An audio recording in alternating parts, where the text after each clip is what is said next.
I'm talking about men, and sometimes women, who blast small, inoffensive, captive pigeons tossed out of boxes.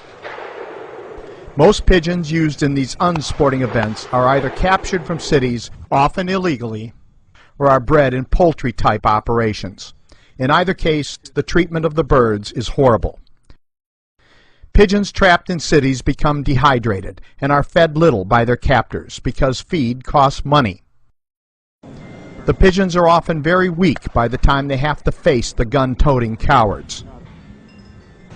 Pigeons raised in a poultry operation have never flown free until the moment they have to fly for their lives.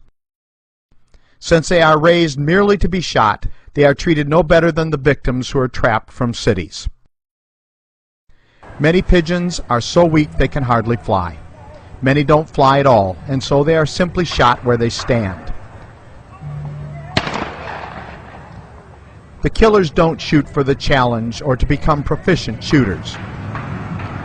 Today's clay pigeons can be far more erratic of a target than a live bird, especially when the live bird is dehydrated, sick, and starving.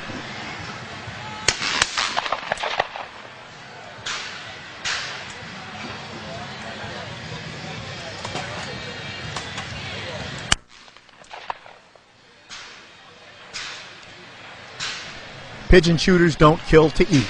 Pigeon shooters kill simply because they love to kill. Thousands of pigeons may be slaughtered in a single day. Dead and wounded pigeons are everywhere. Still other victims escape the area wounded only to fall later to suffer a lingering death.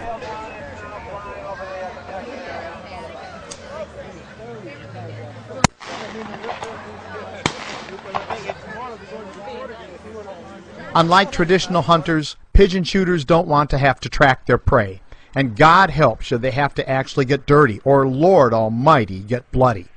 So what do these cold, cowardly doilies do? Well, if you're a pigeon shooter, you hire young kids to get dirty and bloody and do all the killing for you. The kids load the boxes with live pigeons for the killers. The kids go out and pick up the shot birds, most of which are still alive. The kids are supposed to finish the birds off by slamming or stomping them or by pulling their heads off.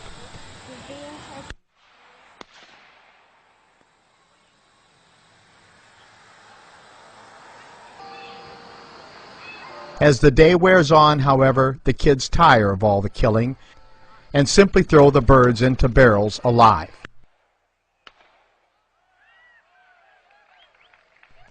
The victims slowly suffocate under the weight of other victims.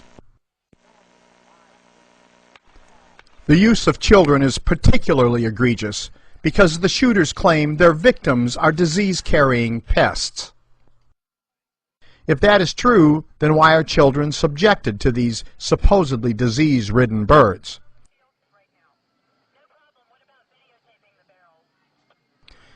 It is unimaginable that this cruelty goes on in the 21st century in the predominantly Christian United States of America.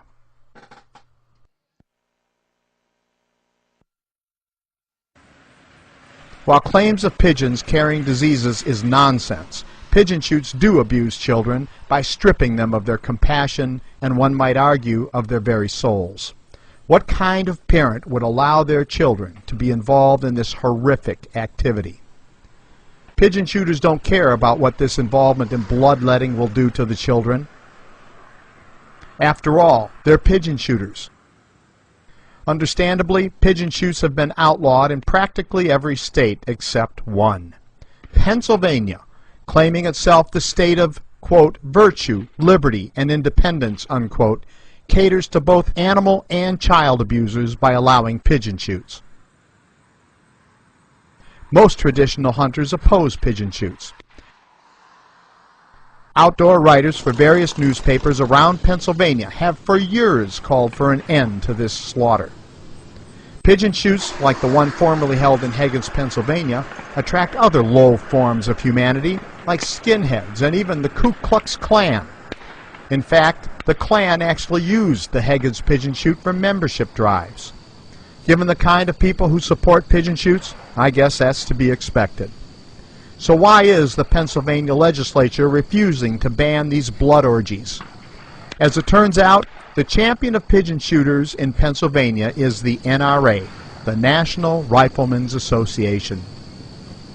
Unfortunately, some Pennsylvania lawmakers cater more to the whims of the NRA than to the voters who elected them.